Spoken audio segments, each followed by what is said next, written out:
प्रदेश में सवालों के घेरे में कर्मचारी चयन मंडल की परीक्षा व्यवस्था। सरकारी नौकरियों में परीक्षा कराने के लिए निजी कंपनी को 200 करोड़ रुपए का टेंडर दिया गया। निजी कंपनी पर निगरानी रखने के लिए एक और कंपनी को ठेका दिया। परीक्षा करने वाली कंपनी पर निगरानी रखने के लिए दूसरी एजेंसी पर ईएसबी का भरोसा देखने को मिला है। तो देखिए, मध्य प्रदेश में कर्मचारी चयन मंडल अब सवालों के घेरे में है, क्योंकि परीक्षा व्यवस्था को लेकर ये सवाल खड़े हो रहे हैं। प्रदेश में सवालों के घेरे में है कर्मचारी चयन मंडल की परीक्षा व्यवस्था। सरकारी नौकरियों में परीक्षा कराने के लिए निजी कंपनी को 200 करोड़ रुपए का टेंडर दिया गया और निजी कंपनी पर निगरानी रखने के लिए एक और कंपनी को इसका ठेका दिया गया है। तो पहले परीक्षा कराने के नाम पर टेंडर दिया जाता है और फिर परीक्षा कराने वाली कंपनी पर निगरानी रखने के लिए एक अलग से टेंडर निकाला जाता है। और इसी वजह से देखिए, कर्मचारी चयन मंडल की परीक्षा व्यवस्था सवालों के घेरे में आ गई है।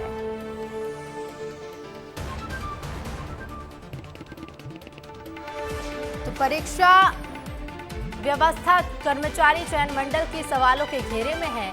सरकारी नौकरियों में परीक्षा कराने के लिए टेंडर एक निजी कंपनी को दिया गया। ये टेंडर 200 करोड़ रुपए का रहा और इस निजी कंपनी पर निगरानी रखने के लिए एक और कंपनी को ठेका दिया गया है।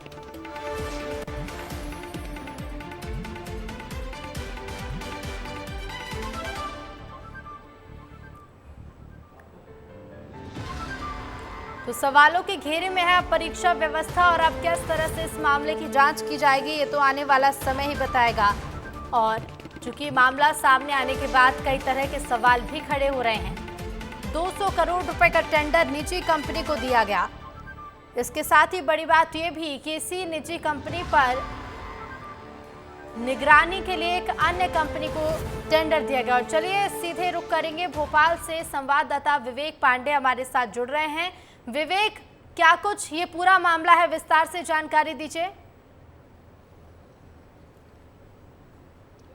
देखिए, मध्य प्रदेश में कर्मचारी चयन मंडल है और सरकारी भर्ती प्रक्रिया कराती है और इसके लिए ये एक नई निजी कंपनी को टेंडर दे रही है जो परीक्षा कराएगी। लेकिन परीक्षा कराए जाने वाली कंपनी पर निगरानी रखने के लिए एक और कंपनी को टेंडर दिया जा रहा है।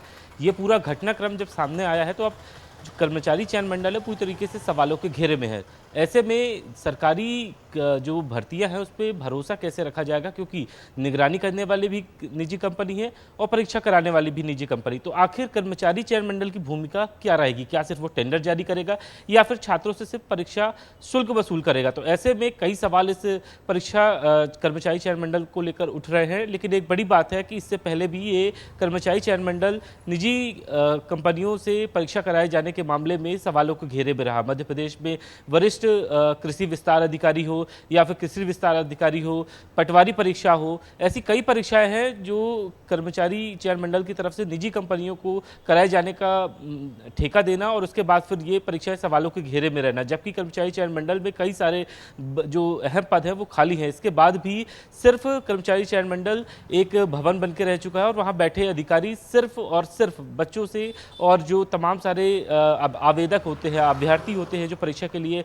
एंट्रेंस एग्जाम देते हैं, उनसे फीस वसूलने वाला एक सेंटर बन के रह गया है। और सबसे हैरत की बात है कि ऐसी फुल प्रूफ व्यवस्था बनाने के लिए कर्मचारी चयन मंडल एक कंपनी को ठेका दे रहा है। तो ऐसे में सवाल ये है कि कर्मचारी चयन मंडल के अधिकारी और तमाम सारे जो अध्यक्ष हैं वो आखिर क्या कर रहे हैं। तो ऐसे में सरकार को ये करना चाहिए कि तमाम सारी जो प्राइवेट कंपनियां हैं उनके जरिए परीक्षा ना कराया जाए। तमाम सारे बहुत सीनियर आईएएस अधिकारी हैं, इसके अलावा हायर एजुकेशन से जुड़े हुए कई सारे बड़े प्रोफेसर, उनके जरिए परीक्षा कराने की जिम्मेदारी लेनी चाहिए, क्योंकि जब जब ये परीक्षाएं होती है तब तक कर्मचारी चयन मंडल सवालों के घेरे में आ जाता है और सरकार दागदार होती है। बिल्कुल बिल्कुल, बेहद जरूरी है विवेक कि जल्द से जल्द कोई ठोस कदम उठाया जाए ताकि इन सभी सवालों पर विराम लग सके। फिलहाल शुक्रिया विवेक आपका तमाम जानकारी के लिए। और चलिए आगे बढ़ेंगे। केंद्रीय कृषि मंत्री शिवराज सिंह चौहान के बेटे कार्तिकेय चौहान ने एक बड़ा बयान दिया। कार्तिकेय चौहान ने कहा कि इस दुनिया ने हमारी बहुत परीक्षा ली। कार्तिकेय चौहान ने कहा कि 2023 के चुनाव में कई उंगलियां उठी। लोगों ने कहा कि सरकार बनाना मुश्किल है, लेकिन ऐसे विपक्षी और बुद्धिजीवियों को मुंहतोड़ जवाब देने का काम प्रदेश की जनता ने किया। आगे उन्होंने कहा कि आप में, मुझ में, शिवराज जी में कोई फर्क नहीं देखता है। मैं हम सब अनेकों जिस्म और एक जान है। करता हूँ, वंदन करता हूँ और आप सभी का अभिनंदन करता हूँ। साथियों, इस दुनिया में हमारी बहुत परीक्षा ली है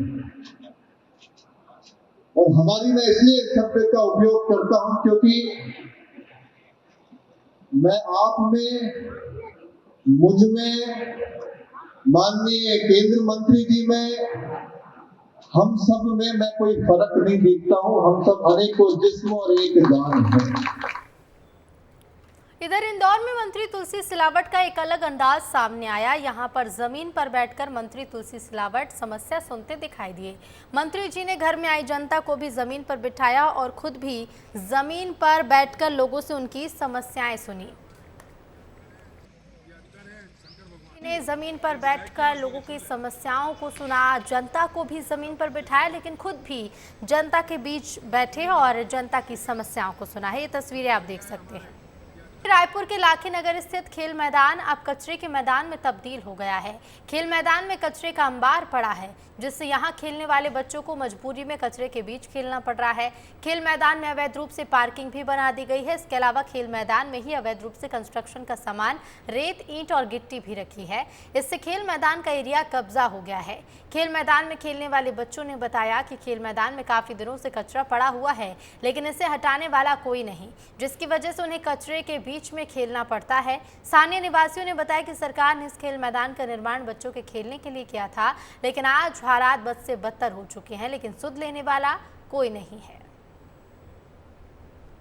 राजधानी रायपुर का लाखी नगर खेल मैदान नहीं रहा। ऐसा मैं क्यों कह रहा हूं, आपको तस्वीरें दिखा देता हूं। देखिए, हम इस वक्त जो है लाखी नगर खेल मैदान में हैं और जब हम यहां पहुंचे तो हमें देखिए ये बच्चे जो हैं यहां खेलते हुए दिखे और ये बच्चे जो हैं यहां पर जो है कचरे के बीच में जो है ये खेल रहे हैं, क्योंकि यहाँ पर गंदगी का अंबार लगा हुआ है।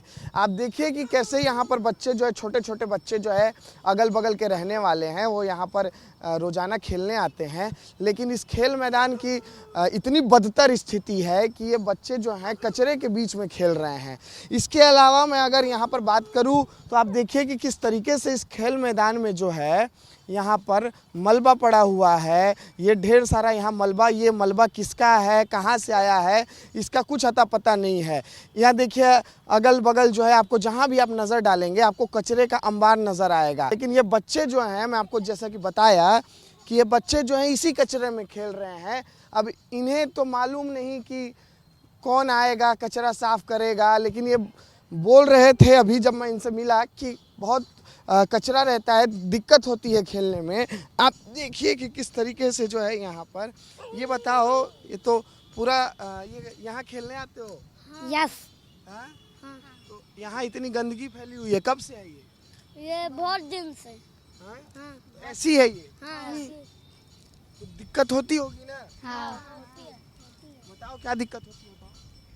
कचरे हैं, बड़े लोग खेलते हैं, हम लोगों को जगह नहीं मिलती खेलने के लिए। यहाँ पास कचरा बहुत हो गया है। बड़े बड़े दावे किए जाते हैं कि बच्चों के लिए खेल मैदान बनाए जाएंगे, बच्चों को सुविधा दी जाएगी, लेकिन जो पहले से ही खेल मैदान है उसकी हकीकत ये है कि वो खेल मैदान तो रहा ही नहीं। आखिर इसका जिम्मेदार कौन है, सवाल यही है। कैमरा पर्सन किशन के साथ अनमोल तिवारी, विस्तार न्यूज़।